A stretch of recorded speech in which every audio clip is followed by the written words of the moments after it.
తిరుమల క్షేత్రంలో కుట్రలపై పూర్తి నివేదిక వచ్చిన తర్వాతే చంద్రబాబు స్పందించారు. రాష్ట్ర అధికార ప్రతినిధి పట్టాభి.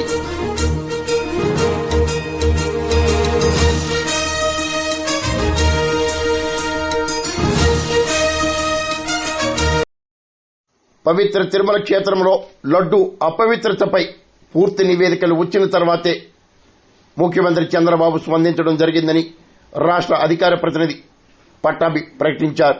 ఈ మేరకు రాష్ట్ర కార్యాలయం నుండి పట్టాభి విలేకరులతో మాట్లాడారు. మాట ఏంటంటే జూలై 23వ తేదీన రిపోర్ట్ వచ్చిన తర్వాత సెప్టెంబర్ 18, 19వ తేదీ వరకు దేనికి ఆగారు? దాదాపు 2 నెలల పాటు మీరు ఎందుకని ఈ వాస్తవాన్ని బయట పెట్టలేదని చెప్పి పదే మాట్లాడుతూ ఉన్నారు. జగన్మోహన్ రెడ్డి కూడా అదే విషయాన్ని తన లేఖలో ప్రస్తావించాడు. దీనికి సంబంధించి కూడా ఒక్కసారి ప్రజలందరూ కూడా ఆలోచించారు. ఈ రాష్ట్ర ప్రభుత్వం టీటీడీ తీసుకున్నటువంటి చర్యలు కూడా ఒకసారి మీరు గమనించాలి. ఎప్పుడైతే ఆ రిపోర్ట్ బయటకు వచ్చిందో ఇమ్మీడియట్ గా ఆ 4 ట్యాంకర్ల నెయ్యిని సీజ్ చేయడం, ఏఆర్ ఫుడ్స్ ని బ్లాక్ లిస్ట్ లో పెట్టడం, వారిపైన చర్యలకు ఉపక్రమించడం, ఒక విజిలెన్స్ ఎంక్వైరీని ఆదేశించడం, అంతేకాకుండా ఒక ఎక్స్పర్ట్ కమిటీని 4 ఎమినెంట్ పర్సనాలిటీస్ తో doctor B Surendranath dairy expert, M Vijay Bhaskar dairy expert in Hyderabad, doctor G Swarnalatha department of dairy chemistry veterinary university Kamareddy, professor Mahadevan IIM Bengaluru, ఈ 4తో ఒక ఎక్స్పర్ట్ కమిటీని నియమించి ఈ వ్యవహారం పైన మొత్తం కూడా స్టడీ చేసి భవిష్యత్తులో ఇటువంటి జరగకుండా ఉండాలంటే ఏం చేయాలని వారి దగ్గర నుంచి రికమెండేషన్ స్వీకరించి మళ్ళీ కొత్త టెండర్ ని ఆహ్వానించి కర్ణాటక మిల్క్ ఫెడరేషన్ వారి నందిని గీని ఆ టెండర్ ద్వారా సెలెక్ట్ చేసి నందిని గీ సరఫరాను కూడా పునరుద్ధరించడం జరిగింది. అంటే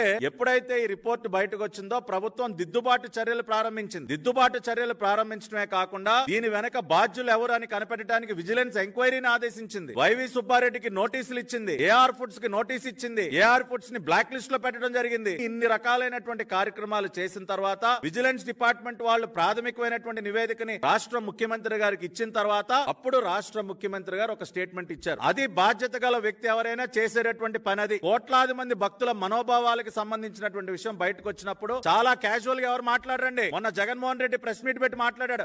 ఇదే ఉందండి, ఇది జరుగుతూ ఉంటుంది, ఇట్ ఈస్ వెరీ కామన్ అని ఎంత తేలిగ్గా కొట్టిపారేశాడో మన మీడియా ముందు మనం చూసాం. కానీ చంద్రబాబు నాయుడు గారు అటువంటి వ్యక్తి కాదు, ఒక బాధ్యత గల వ్యక్తి. ఇటువంటి ఒక విషయం బయటకు వచ్చిన తర్వాత ఎన్ని రకాలైనటువంటి చర్యలు తీసుకున్నారో ప్రాథమికంగా మళ్ళీ ఒక నివేదిక తీసుకున్న తర్వాత మళ్ళీ ఉన్నటువంటి విషయాలన్నింటినీ ధృవీకరించుకొని ఒక ఎన్డీడీబీ రిపోర్ట్ వచ్చింది కదా అని హడావుడిగా ప్రెస్ మీట్ పెట్టేసి కోట్లాది మంది భక్తులందరినీ కూడా భయాందోళనకి గురి చేయటం అనేది ఒక బాధ్యత గల నాయకుడు చేసేటటువంటి పని కాదు. మళ్ళీ ధృవీకరించుకొని ఒక ఎక్స్పర్ట్ కమిటీని నియమించి ఒక విజిలెన్స్ ఎంక్వైరీని వేసి వాళ్ళు ఇచ్చినటువంటి రిపోర్ట్స్ కూడా స్టడీ చేసి అన్ని రకాలుగా కన్ఫర్మ్ చేసుకున్న తర్వాత చంద్రబాబు నాయుడు